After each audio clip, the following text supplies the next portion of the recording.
Welcome to Key Conversations, where we will be talking about all the things to inspire and motivate you to have a sustainable and fulfilling career.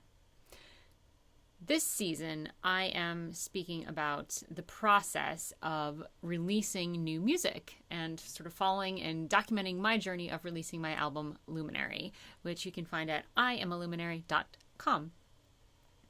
So today I want to talk about the first thing that happens. I don't want to spend too much time with this creative process because we all have different ones, and that's not what this podcast is about for this season. But I want to talk about actually recording and writing and recording the music and some things that are a good idea to do while you're in that process that will save you some headache later. So the first thing is, not everyone writes their own songs, which is totally great.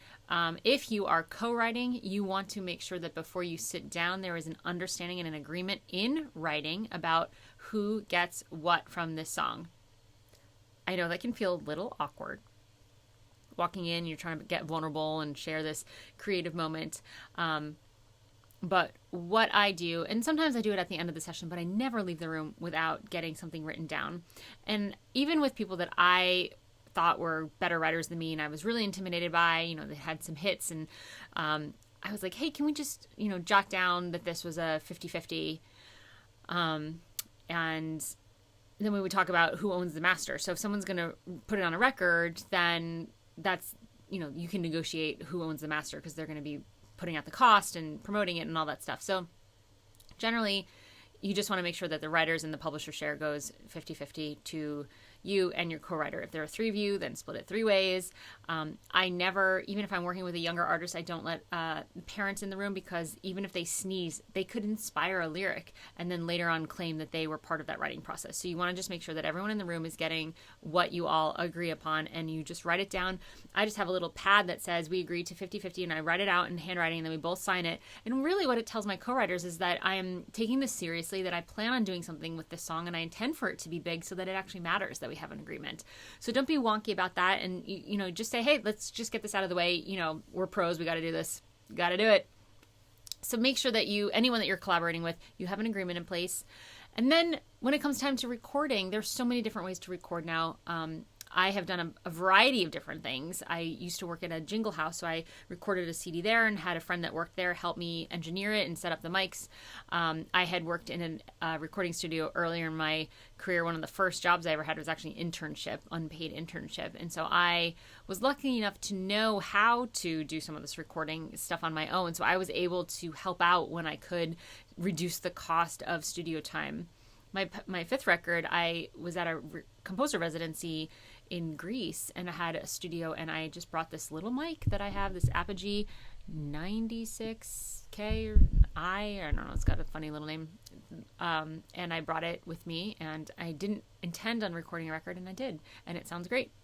So, having some random opportunity to get 2 weeks to yourself and write and record something is very special. So just be prepared.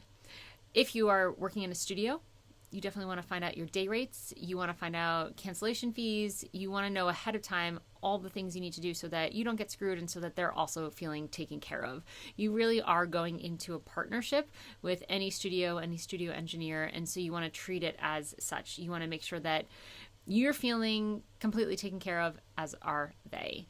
So ask all the questions, be upfront with anything that you might need. Don't wait to get there to find out that they don't have a drum kit and you have to go rent one or find something, so make sure that you have a list of everything that you may need for this recording session, and anything that they need that they might not have, and make sure that you're both managing each other's expectations. Get everything in writing.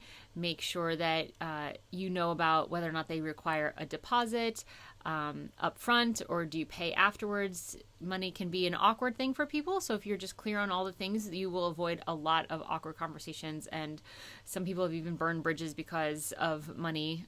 Imagine that. So you don't want to find yourself in that situation, whatever that situation could be. So just be really, really communicative. This is what this comes down to. It's all about being in communication and just really acting like the professional that you are. and get that you, if you are even considering spending money on anything for your music, that you are a professional. So professional doesn't mean that you're making a certain amount of money or that you've had any certain successes. If you are doing this, if you are putting money out, you are professional. So treat yourself like one and treat your partners as ones as well. I'm trying to think if there are any other thoughts that I have around recording this stuff.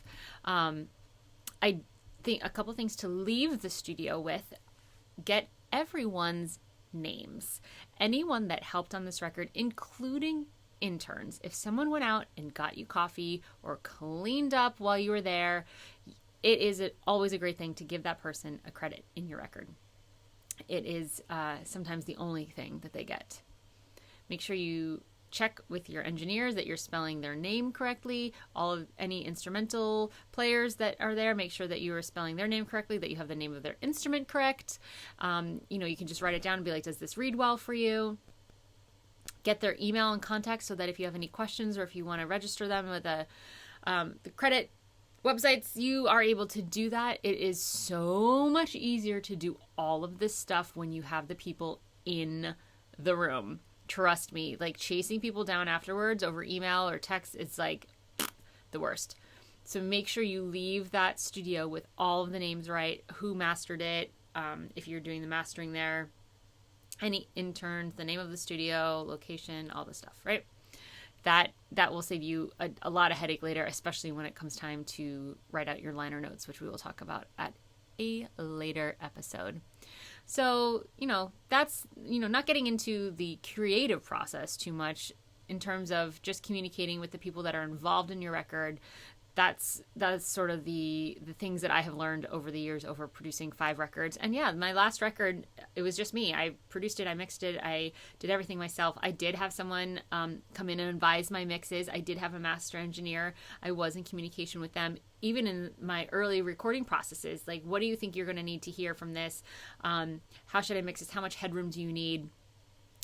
In the audio tracks, just being really curious. So for me, it comes down to being curious, asking a lot of questions. No one's going to be annoyed that you're asking questions so that you can make their job easier. So let's keep it there for now. If you are in the process of releasing a record, stay tuned. There's going to be a lot of stuff every week. This is a linear process. You do one thing and then you do the next thing. It does not need to be overwhelming. It feels complicated only because there are many steps, and I'm going to break them all down for you. So make sure to go check out my new record, Music for Mindfulness, Growth, and Focus. It's called Luminary. It's piano ambient music. I think you'll like it. Go to IamAluminary.com and please subscribe. Thanks so much for being here. I will see you next time.